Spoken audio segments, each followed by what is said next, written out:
నువ్వు భయపడ్డ ప్రతిసారి, టెన్షన్ అయిన ప్రతిసారి, ఒత్తిడికి గురైన ప్రతిసారి, ఆందోళన పడిన ప్రతిసారి, విశ్వాస విషయంలో బలహీనుడు అని బలహీనరాలు అని నువ్వు రుజువు చూపించి దేవుణ్ణి బాధ పెడుతున్నావు. నేను దేవుణ్ణి అట్లా బాధ పెడుతున్నాను. మనం అలా ఉండొద్దు అంటున్నాడు దేవుడు. అలజడొద్దు, కలవరం వద్దు, భయం వద్దు, నిబ్బరము కలిగి ధైర్యంగా ఉండు.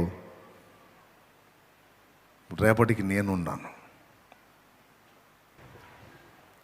వ్యాధైనా, బాధైనా, బలహీనత అయినా, కంపెనీ జబ్బు అయినా, చేతికి అందని డబ్బు అయినా, ఏదైనా దేవుడేం కోరుతున్నాడు?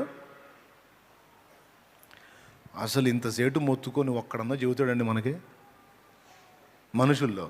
ఎందుకుంటే టెన్షన్, నేనున్నా కదా, నేనున్నా ఒక మాట అంటారు, తీరా మూమెంట్లో అడ్రస్ కూడా దొరకరు. స్తోత్రం. కానీ యేసయ్య అలా వంచిస్తాడా? నో. విశ్వసించిన వాడు సమస్తం పొందుతాడని మాట ఇచ్చాడు. నిజంగా ఎంతోమంది జీవితాల్లో ఆ కార్యం